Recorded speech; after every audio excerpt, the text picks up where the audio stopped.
How is it going, you lovely lot? Happy Monday. Welcome back. My voice still isn't bad. It's not great, is it? I sound worse today than I did last week. Maybe that's just me, or maybe it's because I'm choked up about the sale that we have to start today's episode talking about. Batata has left the building, heading to J1, heading to Blau Blitz.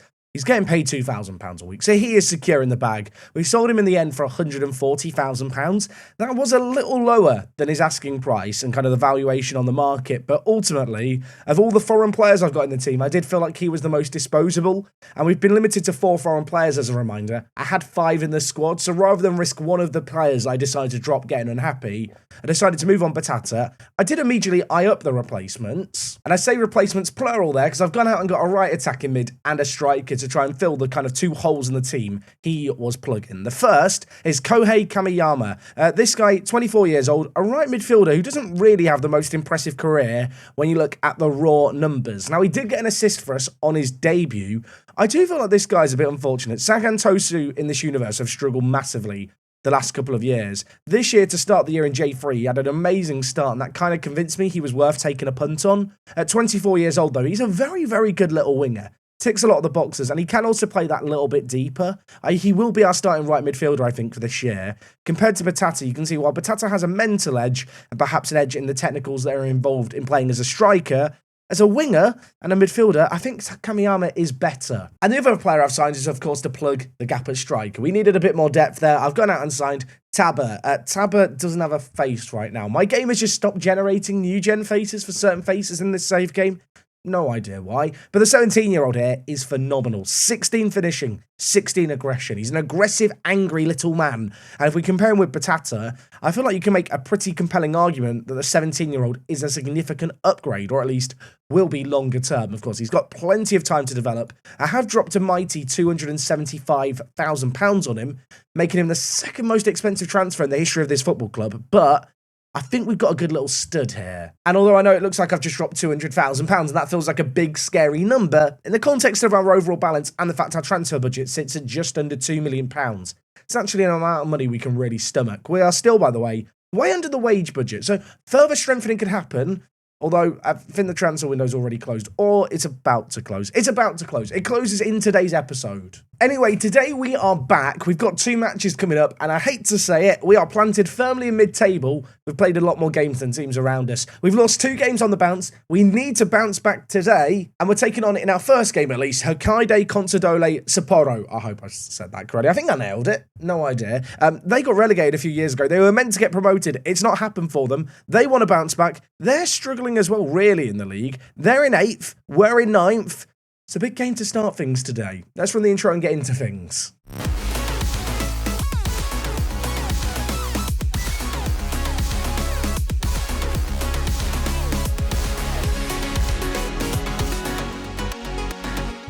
How is it going? Happy Monday, welcome back. It's Tokyo Rising, and I'm going to warn you now, my voice is not in good shape today. So if you were hoping you were going to tune in after the weekend and I was just going to sound better, spoilers, I don't. Now, last episode, we ended things unbeaten. Now, yes, they'd been 2 more beatable teams, but still thought that was a pretty good platform to build off. Spoilers, it's not really been like that. We lost to Jeff United in our very first game. If I'm not mistaken, they're right up there at the top of the table. Yeah, they are top of the table. So to lose to them 1-0 felt a little bit cruel. It was a very close game. Following on from that, we did beat Nankatsu, our former rivals. Of course, that rivalry has died a death in the J-League Cup. From there, we lost against Venfere Kofu on the road 3-1. Bounced back with 2 wins against Tajiki Soccer Club, who, of course, we played in the Cup last year and managed to beat. We then took on Espals. This felt like a pretty significant result. Espals are a fairly well-established Japanese team towards the upper echelons of the leagues. And, well, if we look at things here, Lucas Ferreira put in a man-of-the-match performance. The 21-year-old, 4 assists in 8 games. He's looking pretty good. Sadly, however, the last couple of games, slightly different story. Verdi are a team currently challenging towards the top. They're fighting for the playoffs, and of course, the Tokyo club dispatched of us fairly comfortably. I say comfortably. They won 3-2. We were chasing things late on.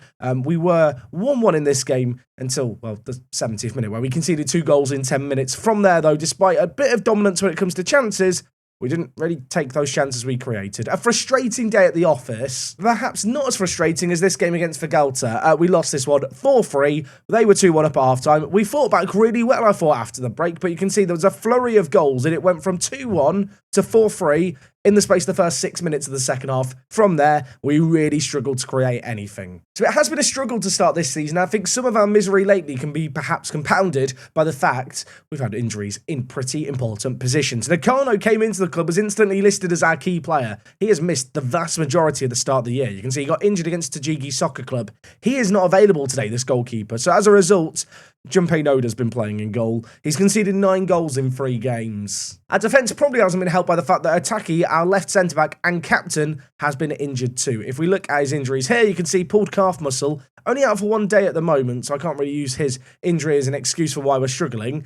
But he's going to miss the games today. And in our most recent game, Vinicius Diniz also picked up an injury. We've had a few injuries elsewhere in the team throughout the start of the year. This guy's going to be a massive miss for the next few fixtures. So in terms of how we're going to plug those gaps in the team, we have got to shuffle things around just a little bit. Yoshikawa, the vice-captain, is going to come in as our more defensively minded kind of centre-mid. Did wonder if maybe Takabe would be the player to play there. The 20-year-old hasn't yet made his debut for the club, but I am going to stick with the devil I know with Yoshikawa. I do feel like his mentals might be kind of useful. If he is going to struggle at this year, Yoshikawa, because to be honest, he's not been tested, don't be surprised if they give Takabe a go. In the defence, Takeshi is going to come back in and play left centre-back, and Noda is going to play in front. Basically, we're reverting back to the defence that we played for a lot of last year. And of course, you might notice in the striking department, Kamiyama is going to be playing out on the right-hand side, the new signing with a bit of a point to prove. Got an assist on his debut, and ahead of him, Hashizume, who started the season out in the wide area and struggled, is going to play at striker. In his first game playing striker, he scored a goal.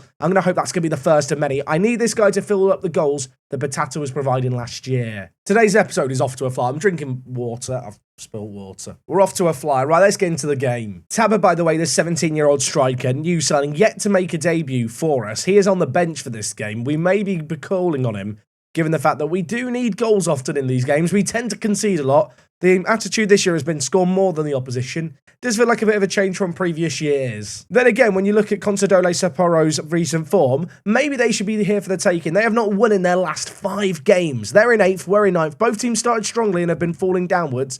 Maybe a chance for one of the teams to thrust themselves back into the playoffs. Saito going to be taking a short corner for them. Gives it to Sato. Saito and Sato. Thank God I'm not this club's manager. I'd be getting confused with all the players. Yamamoto, edge the box, tries to play it forward. Kamiyama reads it nicely. And now Hashizume, well, I thought he was going to relieve the pressure. Instead, he's run straight into danger.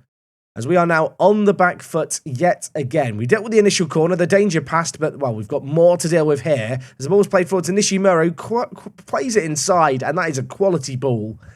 And Akimoto scores. Build-up play was nice here, and suddenly, well, we find ourselves a goal down inside 5 minutes. Akimoto, nice finish. I want to blame Noda. Don't think I can blame Noda there. Throw in on the far side, deep in their own half. Maybe we could force a turnover in possession. Instead, we force them to go long and get it back. Ferreira dinks it towards Hashizume. Players in the middle queuing up. Can he maybe pick out one of them? Kamiyama has scored. We signed him for a fair amount of money. He's now got a goal and an assist in his first 2 games. The right midfielder was a player who I really liked the look of when it came to his attributes, but his form had been really poor. But for Seihan Tosu, he'd started the J3 season well. He's now continuing this form into J2 for us. And well, the right midfielder finds himself in possession yet again. Okay, I bigged him up there and he's immediately given away the ball in a slightly compromising area. As the goal scorer for them, Akimoto, drifts wide, plays it inside to Kawano, options in the middle. Can he pick one of them out? He can. Nishimura, goal at his mercy. Our defence looks like an absolute shambles today. Akimoto's pass, by the way, here was a little fancy flick pass. Did you see that? He is showboating. Kawano plays it inside. I mean, 4 players can't stop the ball arriving at the edge of the 6-yard box. I mean, if you're not going to have 4 players stop the pass, one of them has to be marking their man. We could find ourselves on the back foot yet again here. This ball is floated towards the back post. Ono clears it away. Lucas Ferreira now looking to launch the counter-attack. Omarov, option on the overlap. Can he pick out that option? Sadly, he can't. Ahmed's going to be annoyed that he wasn't passed to there. But that ball in is nice. And oh my word, Hashizume has rattled the woodwork. Omarov can't quite get there either. And it's cleared out of touch. It's still 2-1. Less than 5 minutes left of this first half, and that is not what I wanted to see. Hashizume injured, one of the players who I was really hoping would be a big addition to the club upon his arrival. I've got to hope that's not a serious injury. I feel like now this calls for Taba to come in, the 17-year-old, and see what he's all about. Okamura perhaps is the other player we could have looked to bring in. The 18-year-old I have given a decent run of games to start the year, but 2 goals in 7 isn't the most impressive. If I just compare him here with Taber, here is the difference between the two players. You know what? I'm going with the youngster. It's his debut. It's his time to shine. Sadly, I don't suspect any of that shining is going to happen before halftime. It's 2-1 here at the break. They've had 2 shots. They've both gone in. As for ourselves, we've had plenty of shots, but just struggled perhaps a little bit for possession. Really hoping that Hashizume injury isn't too serious. Don't think we need to overcomplicate the team talk here, so I'm just going to get shouty. And we're going to jump straight into the second half here, where I'm going to hope we hit the ground running. Consadole Sapporo have, I want to say, been fortunate to be ahead in this game, but to be honest, our finishing has been lackluster. Our chance creation hasn't been exemplary. Let's make that change here. Mitsuhashi, the right back, still at the club, playing it inside, and Taber, the youngster, skews his shot wide. That was a really good chance. Coming up to an hour played here, I'm going to make further changes. Yoniyama, I'm going to bring in for his creativity. I think the 18-year-old is a vital asset in this kind of game. 14 passing, 13 vision, a player who can pick out a pass. Elsewhere, Omarov's not at the best of games, so I'm actually going to bring in Okamura as well. Going to switch him to a second advance forward just to try and really sit on the defensive line. And at the back, I'm not loving what I'm seeing from our centre-backs. They're both on 6.5 ratings. The issue I've got is Fukatsu, whilst he can play centre-back, probably isn't the best player in the air to be bringing in there. And Kato, who is more suited to centre-back, the right back who can play out on the left, is currently coming back from injury. And whilst I was told a fitness test wasn't required, it feels like a risk to put him in here. So all of that to say, not actually going to change things there. I am going to take off Ahmed, I think, on the left-hand side and bring in Sakurai. Going to hope the fresh legs I'm bringing into the final third are going to make a difference. And our defence can, well, continue to show a bit of resilience. Kamiyama, goal already, whipping it in. It goes over everyone, but there's been a penalty given. There was a shove in the back. And now with Denise not available, Taber, the youngster, steps up. 17 years old. He plonks down the football. This could define his career at this football club. Down the middle he goes. The youngster, on his debut, has his first goal of the season. Yeah, look, I'll admit it. It's a penalty. What of it? They all count. It's 2-2. Now they've got a free kick. Not like this. Akimoto. Not far over. That was scary. Yoniyama, for a free kick of his own, he pulls the trigger. He shoots over as well. Free kick bonanza right now. A corner to deal with. They've looked fairly dangerous from set pieces. We need to deal with this one here. It's whipped towards the back post. It's headed away. Yoniyama, could we launch a counter-attack? He's breaking forward. Is the centre mid. And he's run straight into danger. That is the least inspired run I think I've ever seen in the Football Manager Matt Gengen. Akimoto now with it for them. I don't think that was the highlight, mind you. Sneaking suspicion, that wasn't considered a key one. So maybe more to happen here as Mitsuhashi wins the ball and gets it to Yoshida, who won us the penalty, the centre-back.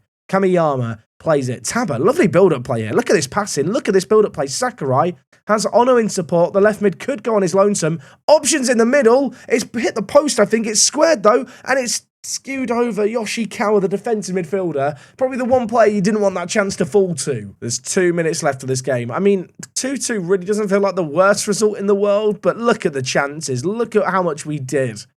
And sadly, it doesn't make a darn difference, does it? I feel like we were unfortunate to be 2 goals down at the break. They were definitely better in the second half, and in spite of the fact we scored from the spot, maybe just didn't quite do enough to win. I look at the ratings for their players and the ratings for our players. I feel like they just had a better game. It's almost as if their players are better than our players. They've got Japanese internationals. It's not fair. So that result really further compounds our misery. We now drop down to 13th. We are 5 points ahead of the drop zone, so I'm not going to worry too much. I'm trying to remind myself, I have already taken on Vegalta, Verde, Ventforet, Espals, Jeff United, Matsumoto, and, well, now Consadole Sapporo. We have played a lot of the teams ahead of us in this first half of the year. I'm going to hope that we step it up in the second half, this first half of the season. Or the second quarter of the whole season. No idea why I phrased it like I just did. Hashizume is going to be out for 2 to 3 weeks. I'll tell you what, Taber, you're probably starting the next game, son.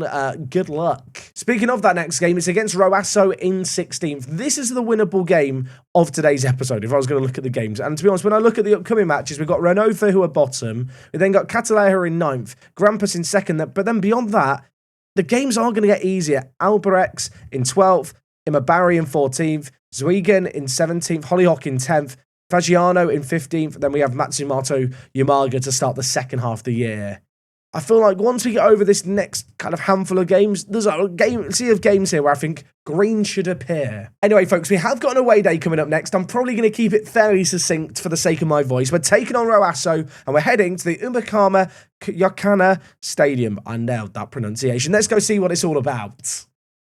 So for today's away day, we are heading west, and we're heading a far way west. We're heading to Kumamoto, we're heading to the east side of town, and here we have the Egal Kenko Stadium, which apparently is where we're playing today. I definitely have just found that in 2 seconds as opposed to searching for it for the last 5 minutes. But yeah, this stadium holds 32,000 people. Roasso, who we're taking on today, I believe are I don't know if they're the owners of the stadium, but they're certainly the biggest team that use it. I think some former JFL teams have also used it. First thing that I'm spotting is car parking. Well, there is car parking central here. This feels like a very purpose-built stadium, perhaps even the kind of stadium that was built for the World Cup. That's a complete guess. Could have been built for any reason, couldn't it, really? Before we go look at the pitch, I want to know what's going on in the dome. What is in the dome? Show me what's in the dome. Oh, it's literally... I thought it was going to be like a concert hall or a venue or something. It is... It's just... I think it's tennis courts. It's hard to tell with this picture. I think it's just loads of tennis courts. Anyway, now that we've had that question answered, quick look at the car park. You know me. I need to do a little whistle-stop tour of the area around the edge. Here is the car park in all its glory. Oh, my word. You got the beautiful trees, you got the beautiful sun, and the lines are painted mighty fine. Good car park. Very good car park. There's dots in and around the stadium. I want to have a look at the outside of the stadium if we can. Okay, I don't know what I expected to see from the outside. It wasn't this. What's going on down here? I think it's an underground car park. That's my educated guess. Where am I? Don't mind me, I'm getting lost trying to get to my seats in this stadium. This feels creepy. It does, when you're just stood here, it doesn't feel like a football stadium. I feel like I'm in a movie. Does anyone else feel like they're about to get attacked by an alien? Maybe just me. Oh, ladies and gentlemen, it's a good day. It's a great day. There's drone footage, although this dot was above the stadium. That's the stadium over there. But you can get a nice little overview of everything. So that is the tennis courts. Here's the bonus athletics pitch. There's more stuff going on over here as well. More tennis courts, more rugby.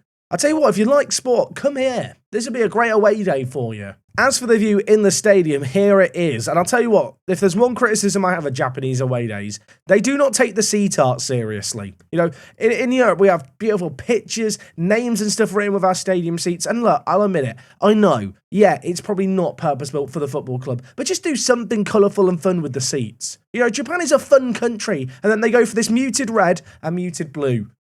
Okay, that's my rant over. Thank you for listening. Oh, I'll tell you what, this is the best view of the stadium we could have had, isn't it? Look at this, 2017. Look at the stadium in all its glory. I'll tell you what, the floodlights are a bit unorthodox, aren't they, with how they're holding up? Although, actually, I wonder if the floodlights are used to hold up the roof of the stadium.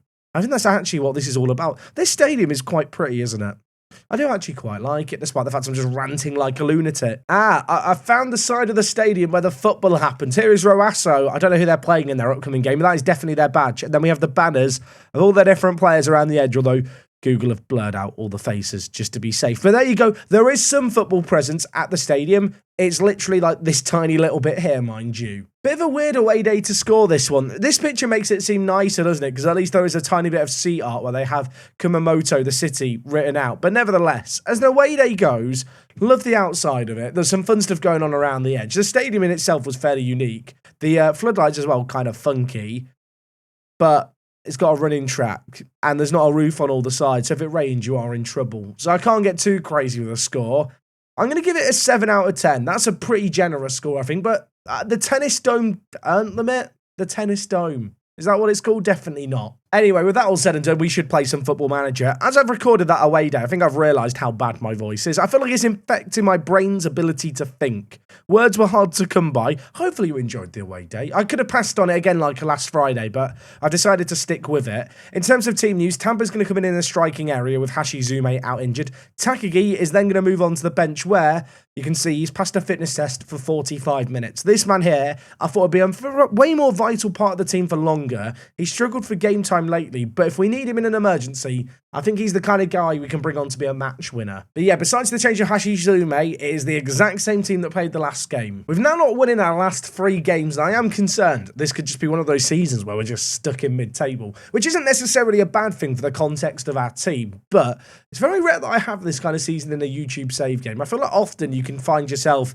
either fighting at relegation or battling at the top. I mean, that is a gift of a goal. Their goalkeeper's injured. The physios are coming on to check him, and I'm not surprised. He's dropped the ball straight into the hands there of Ono. Ball was whipped in here by Kamiyama. Keeper drops it, and then Ono, the left-back, gets his first ever goal for the club. I want to be like, what a finish. It's a tap-in, the goal was open. And in fact, off the back of that, Vito, their goalkeeper, has been subbed off. I mean, we had that one goal, one highlight. Since then, nothing has happened. There's less than 5 minutes left, or almost less than 5 minutes left of the first half. In fact, now there is less than 5 minutes left of the first half. Nothing is happening here, but as long as we have the lead, that doesn't necessarily bother me. Both teams with a shot on target each. That was awful, wasn't it? Going to tell the players that it's not good enough. I need them to step up. Taba and Omarov struggling in the final third. I'm going to take off Taba, I think, early here and just bring in Okamura. I am kind of content to rotate things in the final third. Got a lot of different striking talent, but I do feel like we can afford to mix and match a little bit. Elsewhere, Ahmed's had another really poor game. Prior to today's episode, he'd been one of the top performers this year with 4 goals and 4 assists from left mid, but given his struggles, I'm going to take him off. Double change made at the break. Roasso with some changes of their own. Junpei Noda, Junpeiing across goal. I don't know if he made the save there or if he hit the woodwork. It's not ended up in the back of the net. We've still got a little bit to maybe deal with here, although the danger's going to come to pass. I can relax a little bit. An hour played here. They have got a lot of players booked across their team. If we could get them down a man, that might make our job that little bit easier. Roasso, of course, going to be hoping their players maintain some discipline as Takimoto brings it forward for them. Onishi plays it. Yamada on this near side. Options in the middle. Can he pick someone out? He can. We've managed to block that there, but that is very similar again to the goal we conceded earlier. We've had a few chances like that where teams seem to get into the wide areas, then just have a load of space in the middle to pull back a pass. That's becoming a bit of a worrying trend. On this occasion, we've dealt with it. But, I mean, you can see here, looking at the stats, Roasso having the better of the play. We're still a goal to the good. There's only 10 minutes left here. I'm going to move Kamiyama deeper. He is really, really struggling for fitness, but I think I've just got to keep him on here. At the back, Mitsuhashi, fitness-wise, is not at his best. Fixture congestion at this level has been actually really, really brutal, it feels like. You can kind of see that with just the fitness across the board. A lot of our players are really struggling. Going to take off both fullbacks for fresh legs, but yeah, we're holding on a little bit here. We played only a few days ago. We did rest up the players, but I think this is maybe our 8th or 9th game of the month. We have played a lot of games so far in the month of March. It's been a bit of a struggle. I think the fixture congestion will ease up a little bit, but nevertheless, we need to finish this game strongly as Omarov has the ball, gives it to Okamura. I thought he was offside. He finishes it. He was offside. The flag's raised on the far side. Do not celebrate. It wasn't even like it was an offside goal where I could choose to like fist bump and pretend I thought it was a goal. I just knew immediately it was offside. And now, from a chance being ruled out at one end, they're now going to look to go up the other end, Roasso, and make something happen here. Onishi plays it inside. There was a bit of a foul there. Kaboy is down in a heap. Can we get rid of it? We can't. It's another cross into the box. It's another goal conceded where we just get the ball into the middle and the team against us should get a tap in from less than 6 yards out. This one, at least, was a contested header. I do feel a little bit bad for the man who got injured here. Who kicked him there? Kelto just has a hack at the back of his legs. Was a bit worried we were going to give away a penalty. Perhaps should have been less worried about that. I'm more worried about the fact that we had 2 centre-backs jump for that ball. Neither of them won it. 3 minutes left of this game, 5 minutes of added time. I feel like this is just going to be another draw. Imagine if we concede last minute now after I've said that. What a disappointing episode today. 2 draws where we really, really needed wins. I guess you could argue, oh, we're steadying the ship a little bit, but I mean, being real for a moment, Roasso are behind us in the league. They are 5 points behind us. It's a game we need to win. I know we look quite good up in 11th. We've played 10 games. We've played so many more games than everyone else. Not good. Really not good. Now, as I've already alluded to, in terms of upcoming games, we've got Katala who are in 10th, and then we've got Grampus who have gone to the top of the table. But once we get past the Nagoya, Grampus, and Gifu games, we're actually into a run of matches that we should be winning. Alberex in 13th, Imabari in 14th, Zwigan in 17th, Hollyhock in 12th. They are 4 games I look at alongside Fagiano and think, yeah, let's get some results there. And then Matsumoto Yamaga, who are up in 3rd. We drew with them on the opening day of the year, but, well, the fortunes of the 2 teams have been quite different. This form, worrying. Anyway, folks, we are going to wrap up today's episode there for today. Apologies, I feel like my brain's been a bit scattery today. I've been a bit all over the place. I'm still feeling really unwell. I feel like my voice somewhat gives it away, but we're battling on through. We're trooping on. Just a little bit of a heads up. If I'm feeling like this tomorrow, I'm probably just going to take the day off, rest up, and try and feel better. So if there's no episode tomorrow, Please do not panic. If you have enjoyed today's video, though, go down below the video, leave a like, show some support. We will be back in the not-so-distant future for more Tokyo 23 action. Until then, take things easy. It's me, Jack, and I'll talk to you guys in a bit. I'm out.